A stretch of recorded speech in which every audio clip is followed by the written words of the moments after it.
Welcome to the Rachel Varga podcast. I'm your host, Rachel Varga, double board certified aesthetic nurse specialist since 2011 with over 20,000 rejuvenation procedures performed. I'm an international clinical trainer for other physicians and nurses as well, celebrity skin expert, having been featured on some of the world's top proactive aging podcasts, and much, much more. Learn more at rachelvarga.ca and enjoy today's episode. Welcome, everyone, to today's episode right here on the Rachel Varga podcast. I'm thrilled to have you joining me here today. And if you're new here, I am a humble human on a mission here to help you achieve and receive the best hair, skin, and nails of your life, and enter a room and have people notice your energy, your radiance, and cultivate all of that goodness through the body, mind, spirit, energy practices I talk about here on the show.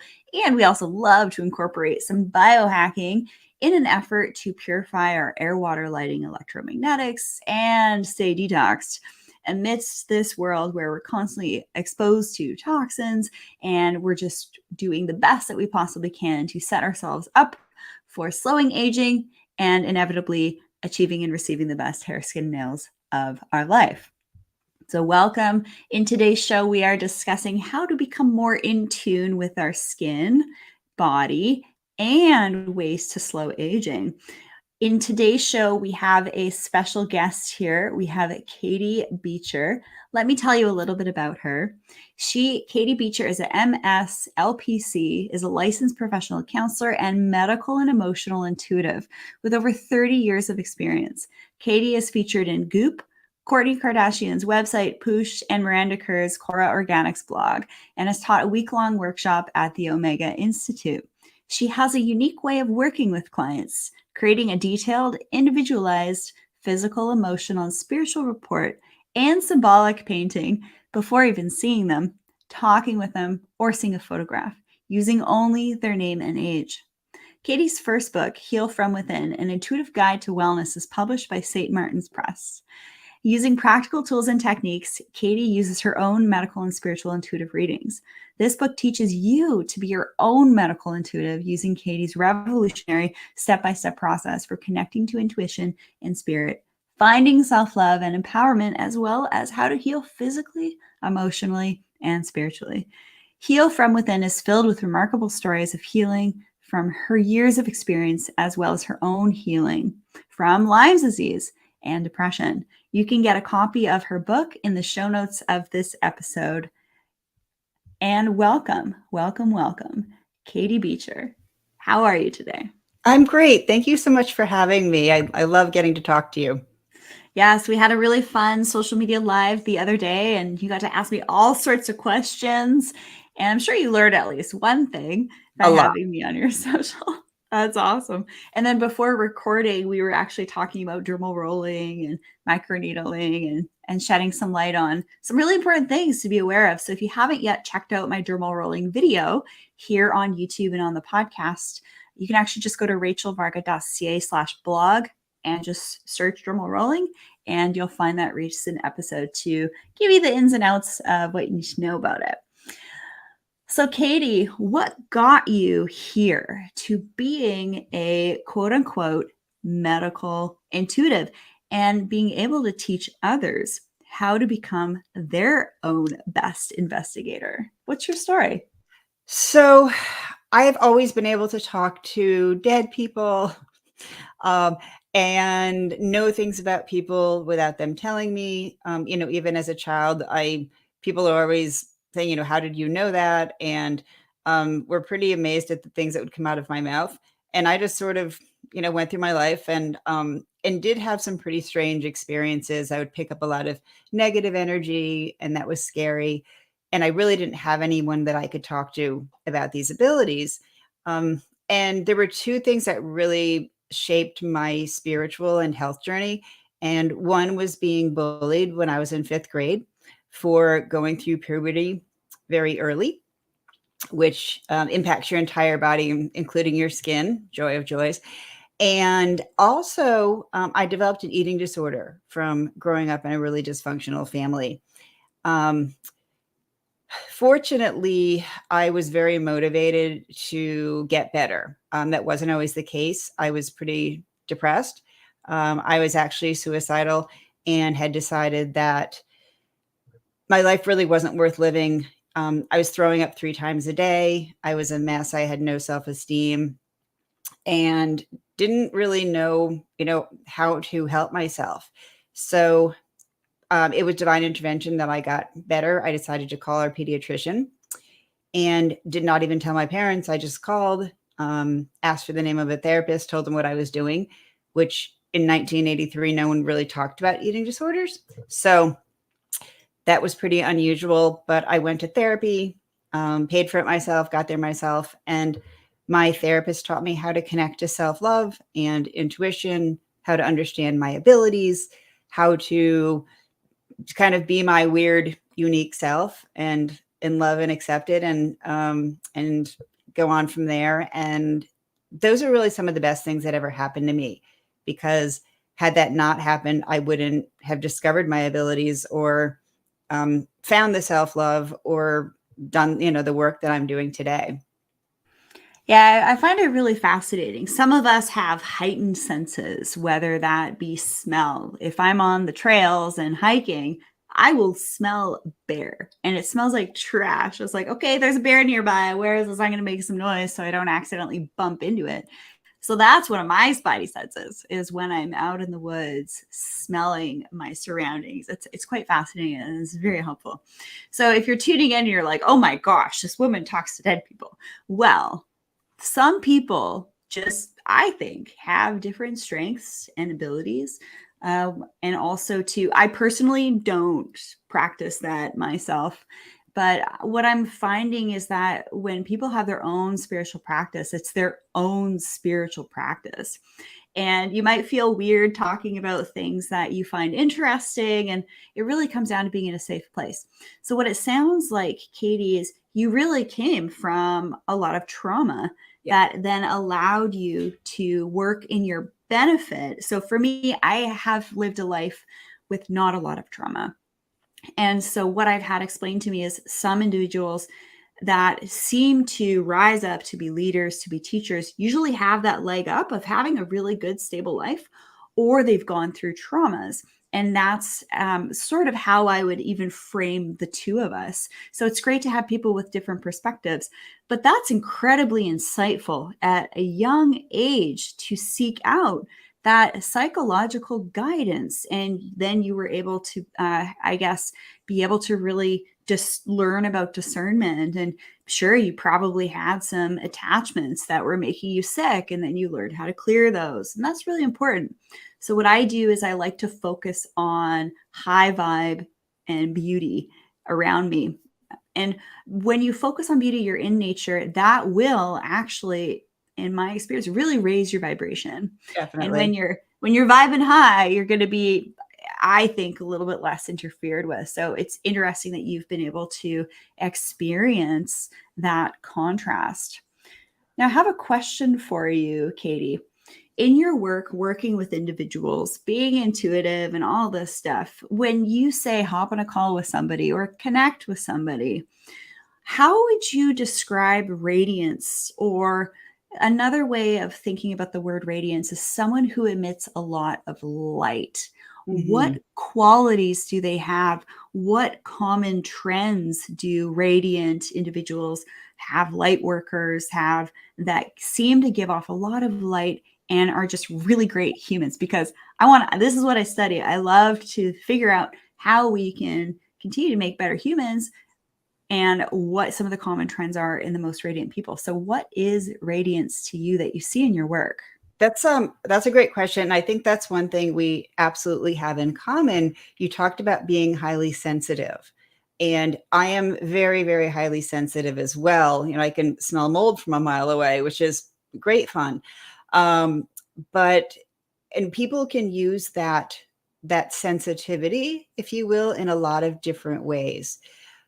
A lot of people will say, I'm really sensitive and empathic, and I pick up a lot of negative energy, acting like we don't have control over that. I really believe that we're always in touch with our energy and that we do have control over it and what comes into our energy field.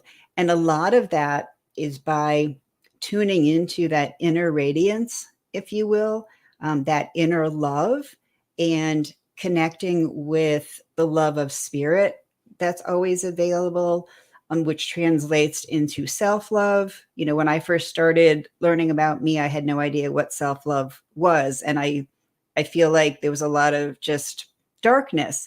And so when I started tuning into intuition and spirit, I opened myself up to the love that is everywhere and and part of all of us. So to me, I feel like that helped me to sort of open up this.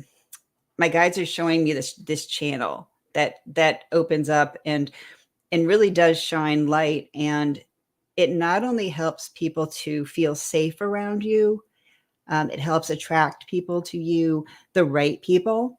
And I don't mean that in a judgment way. I mean people who share your energy, who feel good, who transmit light, who are positive. And through what you do and what I do, we help people feel inspired and good about themselves, and we help them connect with their intuition and help bring out the best in them. And when we're doing that, I really think it's a chain. Energy really does replicate itself, and if it's positive, then it keeps going down that chain. So I really feel like it's this love that just keeps transmitting.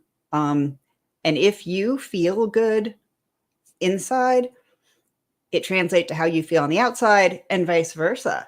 So I don't think I think it's really essential to care about your skin and your hair and your nails and your body, and in all sorts of ways. It's not being conceited. It's not about nothing to feel guilty about. It's nothing to feel like you're taking time away from your family or whatever when you do it. I just think it's essential self-care and self-love.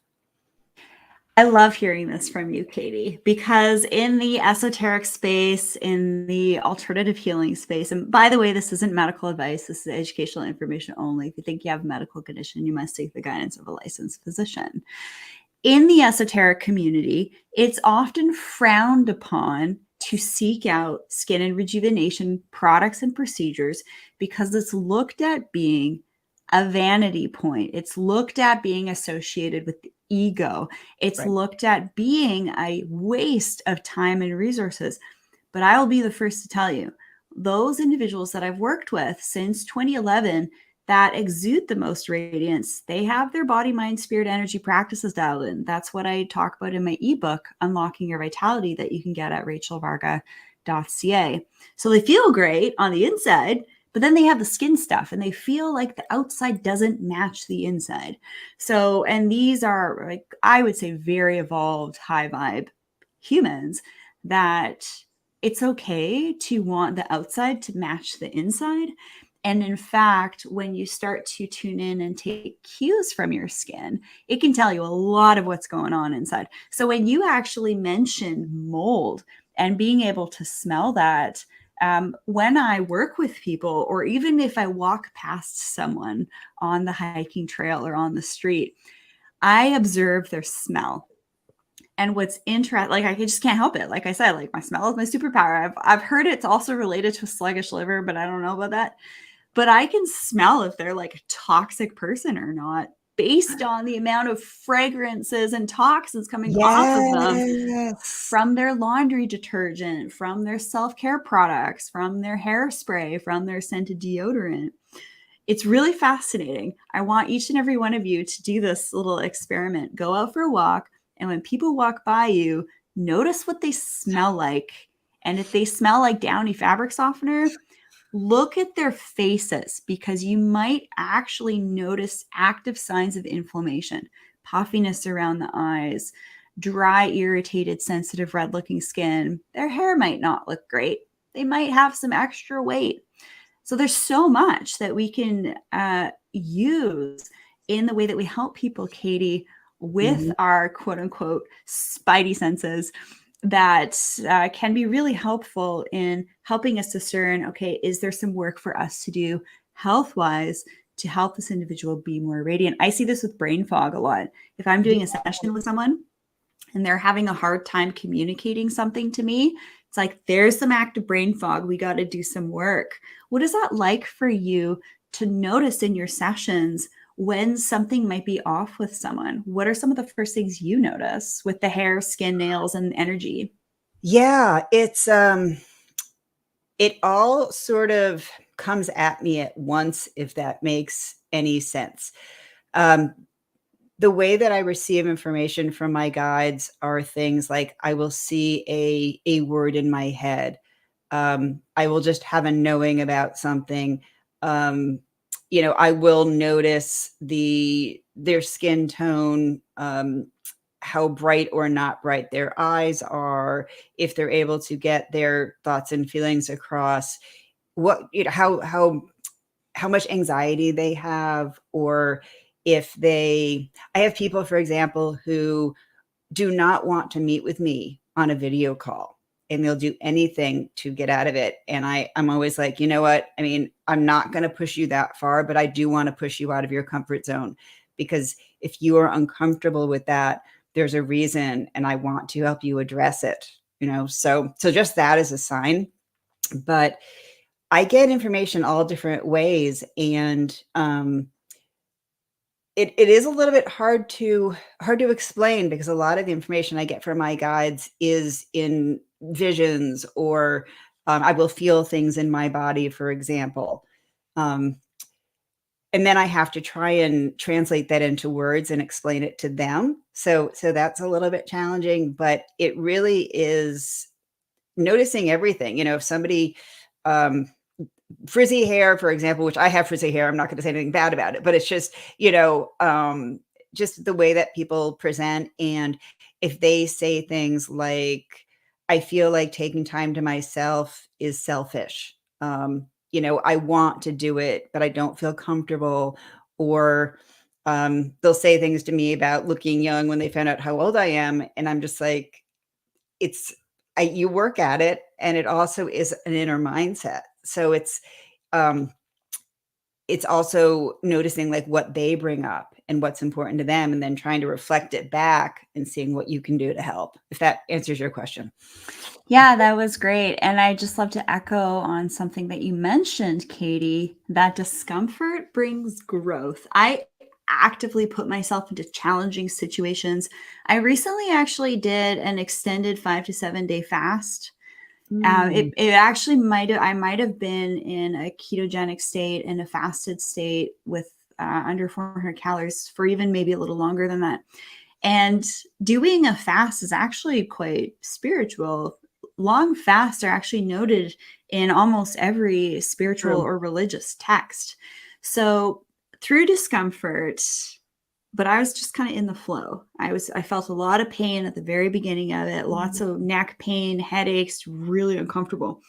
But then once I pushed through that, then my body knew what it needed to do to heal. And so through discomfort means growth. So if you're feeling uncomfortable, obviously there's a way to discern if something's good for you or bad for you. But if you're doing something, if you're meeting with someone, you're like, oh, this is a challenge. Maybe if I work through this, there's something on the other side that's even better for me, or even going through experiences to help you grow. So, in a question that I sort of just answered for myself and shared a personal experience, but I'd love your take on this too, Katie. How can we better tune into ourselves and what we need to know to feel and live our best lives? What are some strategies that we can use to get grounded, centered, balanced, and aligned in ourselves so that we can better actually hear our own thoughts? Absolutely. One of the things is to go back to what you just said about discomfort meaning growth. And a lot of us distract ourselves from our own issues and our own discomfort by taking care of others, by tuning into others. And one of my best pieces of advice I ever received was that other people's pain might be the best gift you can give them.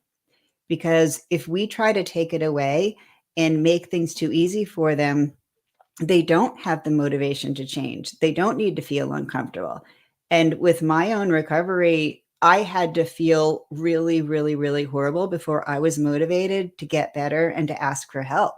So, that's something that is a great place to start, is by, if you catch yourself being a caretaker to others too much, or tuning into others too much, or, blocking out your own stuff, ask yourself, what am I avoiding in my own life? And what are issues that I need to address and take time out? Are there things that are keeping me from saying no, or am I doing things I don't want to be doing?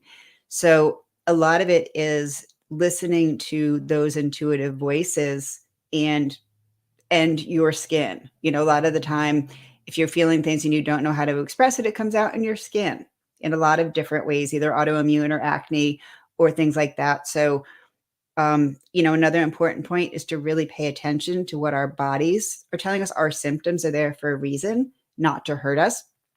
And I'd actually love to share one of my favorite techniques for connecting to intuition, if you'd like. I would love this. Okay, Yes, excellent. please. So this is from Jungian psychology. I did not Oh, invent I it. love Carl Jung. Yeah, I that was love shadow work. It's great. he saved my life. This is what I've been, practicing forever, as well as my own stuff for my guides. But this technique saved my life. And it's thinking about intuition as love that is just, everyone can access it. It's unconditional love and unconditional acceptance that we all have access to. So you don't have to be an intuitive or anything to connect with this. And first of all, you have to have a concept of what intuition means to you. And some people do and some people don't. When I started, I didn't. So I talked to God, and God being our creator, where we came from. Some people talk to the universe, or you can talk to people in spirit with this technique too. So it's pretty cool. The technique is to physically write out a question or your thoughts or your feelings and direct it to your intuition. And whatever you hear, see, or feel when you write that out, write that down. And then write back to it. So it's like you're writing to a friend, you get a message, you write it down, you write back to it. And then whatever you hear, see, feel in response to what you wrote, write that down and then write back to it. So you're having a written conversation with your intuition. And sometimes I will just say, do you have anything to tell me? Keep it general. Sometimes I will ask a question, and it can be literally about anything. Sometimes I'll just start writing because I'm not exactly sure what's on my mind, or if something's bothering me. Sometimes it's hard to pinpoint. So I'll just start writing and ask for feedback. And sometimes it's 5 minutes, sometimes it's 20. So it's totally, up to you how you use this. But doing it in writing is incredibly powerful because you have to stop what you're doing to write. And it's harder to listen to ourselves and what our body's trying to tell us if we're walking around and distracted and thinking about what we're having for dinner or whatever. So sitting down, having the paper in front of you, using your arm and hand to write brings your body into the equation. So it helps you get messages from your body as well. And it's an incredibly powerful exercise. It's all detailed in my book, along with a lot of information about it and what can get in the way. But I honestly believe that our intuition is the key to really figuring out what we need, our life purpose, for giving us signals about what we need to do in terms of relationship or life purpose or movement or anything. It really all starts from there and then expands. Beautiful. I love hearing how different people connect and all that Very stuff. grounding. It's very Yes, grounding. yes. And in fact, when I had this idea, I'm going to write this book. This isn't the ebook. The ebook's like a guidebook for what my high vibrating clients are doing. But I have this other book that I wrote in nature, and it was just like this. And the way I wrote it, I was getting direct sunlight on my skin. I was in nature. I had direct contact with the earth to be grounded, which is really important for your joule output, your mitochondrial health, being balanced electromagnetically, because when you contact the earth, you shed positive ions and you get flooded with more negative ions, which actually helps your blood flow work better. You get better oxygenation to your brain, to different organ systems, and detoxification.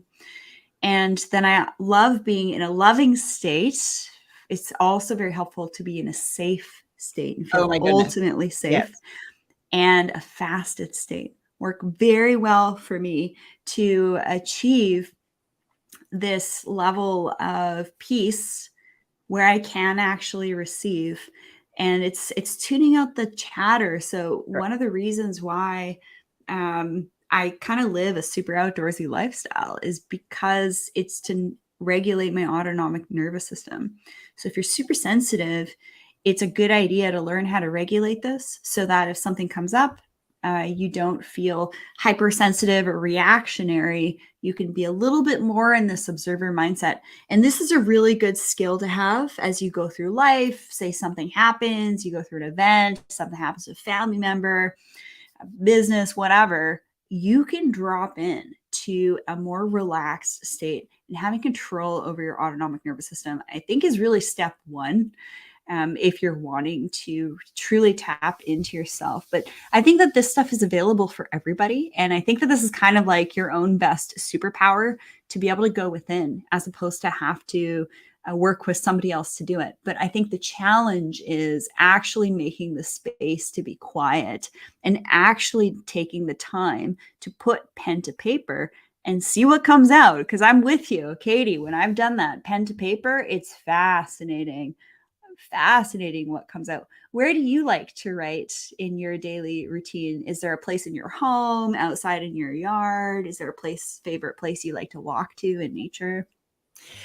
The beach is my ultimate, happy place. I always grew up on the coast, and sea glassing is one of my very favorite activities in the entire world, or looking for anything, but sea glassing is, it being that whole ocean vibe thing. And I love being outside. I love gardening, being with my plants, anything like that. I will write anywhere. I joke that I'll grab a napkin from Starbucks in my car and write for 5 minutes. So it's not something that I necessarily do in a special place. However, I really do enjoy doing it. If I have a preference, it would be outside, sitting in nature. And we recently, about 5 years ago now, moved to Florida from Connecticut, so we get to spend a lot more time, outside and in the sunny weather. And my husband and I start our day with a 3-mile walk outside. So it's very grounding, and it just kind of helps you go. So I'm with you with that. Yeah, there's actually a beach that hubby and I went to recently in the Keys. It's like one of the first places in the Keys. And there's not a lot of people in the water. There's like, beware of crocodile signs. There's only like 2 other people in the water. So here we are, we're in the water. And the warm water. Oh my gosh. So I'm used to very cold water here in Canada. Like, it's cold. So for me to go to Florida water, this is a bathtub. Good heavens, this is amazing. And I have to say, one of my most peaceful, rested, autonomic nervous system regulated states was actually in the water up to my neck.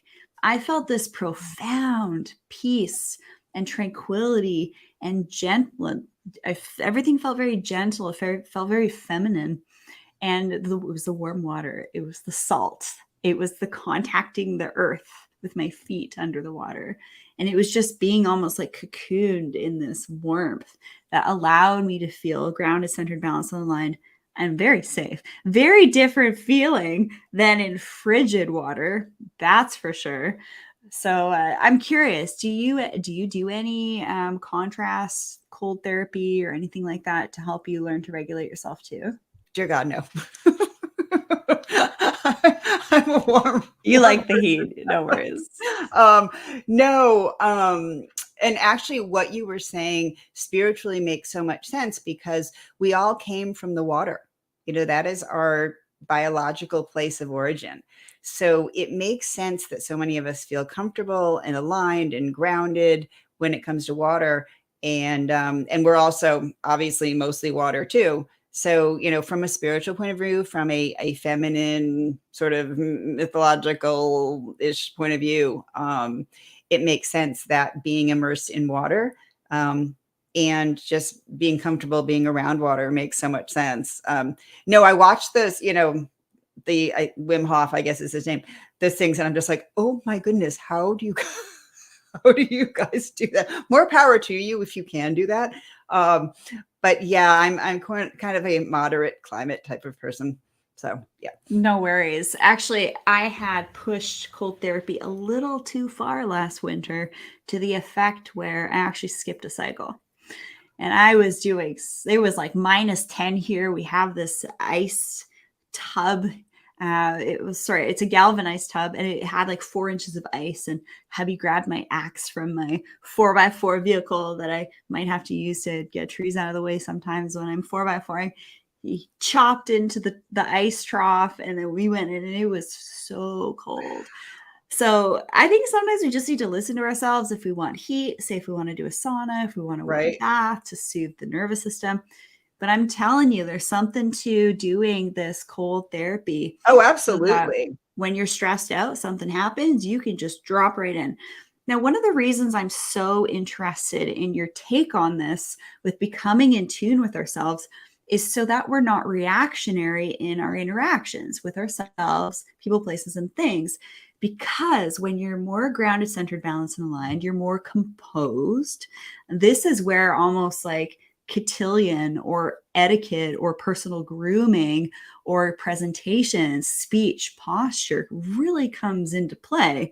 Because when you are more composed and you're not, nervous, fidgeting, or like self-soothing, playing with your hair in an uncomfortable situation, this sends signals to people that you're uncomfortable. And if you don't want to show that, being able to keep yourself composed can be an asset even when you're feeling uncomfortable.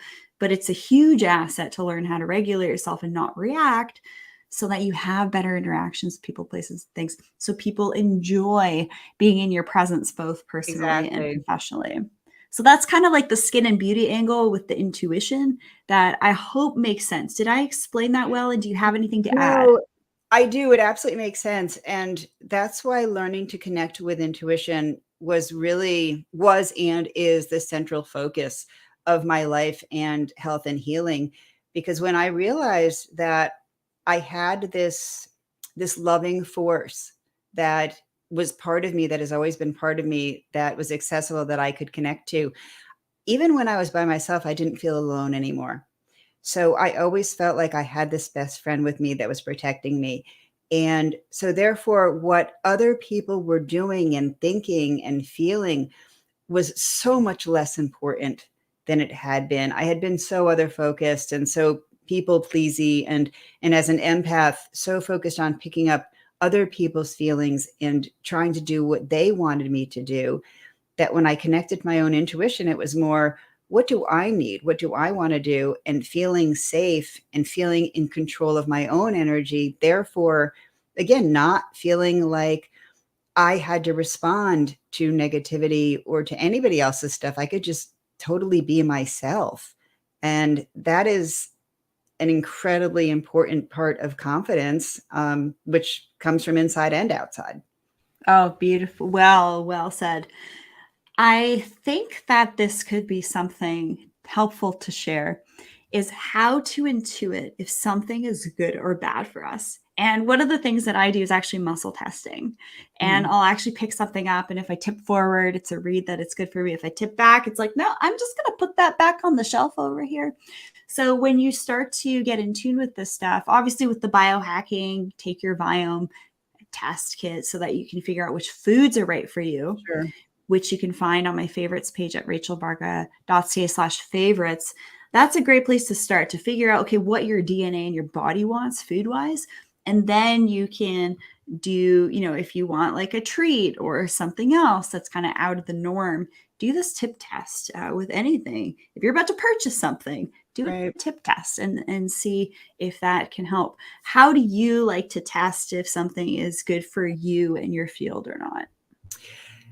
Well, that's where I often will do like a little writing thing, a real quick little, is this good for me? How does this feel?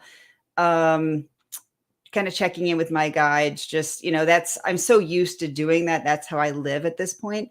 But having a disordered relationship with food really threw off that intuitive connection. So, and this is something that I teach people. It kind of goes along with what you were saying too, but it's just about intuitive eating. To start by asking my body, what is it that I want? Instead of being like good food, bad food, it's going to go to my thighs, what the hell ever, what do I feel like eating? And I have a sweet tooth. So if I feel like eating something sweet, fine, whatever. What is it? And I try to keep things that make my body feel better around. So things that tend to be low sugar and dark chocolate and things, just because I've learned that. But I will literally first just start by putting something in my hand and being, hi, is this what I want? If the answer is yes, then I will take one bite and chew my food and taste it. It's amazing how many people do not do that. They just put the food down their throat and they don't even think about whether they want it or not, because there's so many emotions. There's guilt and there's all of these things connected with food that have nothing to do with our bodies. So taste it. See if it even tastes good. If it doesn't taste good, spit it out and take something, find something else that you actually really want. If it is something that you like, have another bite, chew it, taste it slowly, all that kind of good stuff. And then maybe, 15 minutes, half hour or so, check in with how you feel. So for me, it can be things like, do I get a stuffy nose? Do I have a headache? Do I feel tired? Do I feel energized? How does my stomach feel? Any number of things that, any number of ways that food or other substances can impact you, including fragrances, because I'm very allergic to artificial fragrances, and for the most part, I can do natural, but sometimes even natural ones, make me feel bad. So it's sort of checking in. What is this doing to me? How am I feeling? Is this something good for me? Should I expose myself to it again? And then make a note. And then, different days we may have different feelings, so it might not be the same. But if it reacts to you that way, a few times in a row, then you can pretty much be like, yeah, maybe this is a food I'm sensitive to, or a supplement, or whatever that just does not get along with my body very well, and that doesn't make me feel emotionally good. I feel depressed after, whatever. So a lot of it is being grounded, being in tune with your body, and allowing yourself to feel and being in it instead of disconnecting. A lot of us walk around very disconnected and ungrounded, and it's almost impossible to get signals from our bodies and intuitions that way. Mm-hmm. Yeah, that's fascinating. The other thing that I've heard and do myself too is I'll take a fork full of something or a spoonful of something, bring it to my mouth, and if my body's like, nope, I'm just going to put it down. I'm going to put it back. And this is something that I'm doing a little bit more of, just being hyper focused on whether or not something makes me feel good or not, because I'm in active preconception mode. I do not want to be adding to my toxic load, and really getting super pure on as many levels as possible. And in the process, I'm getting the best hair, skin, nails of my life. So why should we be doing all this stuff when we're thinking about making a baby, or when you're pregnant, or when you're breastfeeding? This stuff should be carried on throughout the entire life. And to be honest with you, I'm really seeing a shift from clients being a little less interested in learning about in-clinic skin rejuvenation options and more interested in the at-home skin rejuvenation options, because they're concerned about different ingredients, injectables, and lasers maybe not being good for them at their stage in life, because maybe they have some underlying health issues or autoimmune conditions, which I've been actually writing more and more about in my academic research papers that you can find on my research page on the website rachelvarga.ca. I would love to continue to speak with you, Katie, but I know we're up for time. Do you have any closing words for us today, Katie?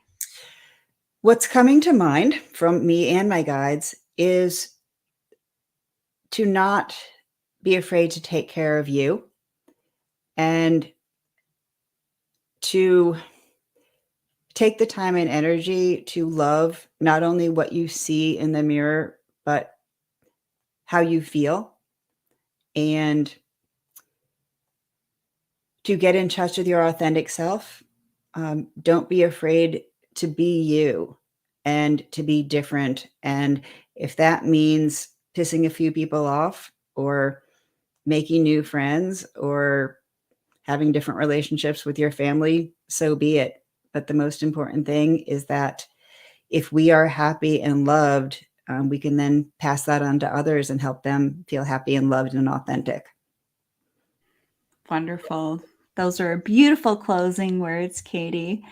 And I would also love for you to share how people can work with you, how they can find you, your link for everything for working with you, in case you're wondering, those of you listening, is all in the description of this episode. But Katie, I'd love for you to direct people where they can work with you and how they can learn more about what you do. The easiest way is through my website. It's Katie Beecher, KatieBeecher, .com. And I'm on Instagram, Katie Beecher Medical Intuitive as well. But you can kind of get to everything through my website, including my book and all other things, tons of articles and podcast appearances and all kinds of things. So wonderful. And in case you missed all that, it's all good. It's in the description below, as well as a couple of things that I mentioned here in today's show. Well, thank you, Katie, for joining us here on the Rachel Varga podcast. It's been a pleasure being in your energy and having some pretty cool conversations that I think are important, because we talk about the body, we talk about the mind, we talk about the energy, but I think it's important to also address that spirit component, because our body has a lot of innate wisdom and ability to heal if we just learn to be quiet and make the time and make the space to access this innate wisdom that we all have. And when we spend attention on our spiritual aspects of ourselves, that's really what I believe is going to lead to a whole human. Body plus mind plus spirit plus energy equals this equilibrium to whole human. And if one of those aspects are down, you're going to end up making up for it in other regards. If we think of Stephen Hawking's, whose body was failing him, but his mind was off the charts. It's just a matter of balancing these aspects to become your most high vibe, radiant human, which is my intention for each and every one of you listening. Make good choices, be a good human, share your light. Don't be afraid to share your light when you're feeling safe to do so. And tap in, tune in, and turn on to achieve and receive your best life, personally and professionally, and become more beautiful in the process. Thank you, everyone, for joining us here on the show. And thank you, Katie, for taking the time to be here with us. thank you. I really enjoyed it.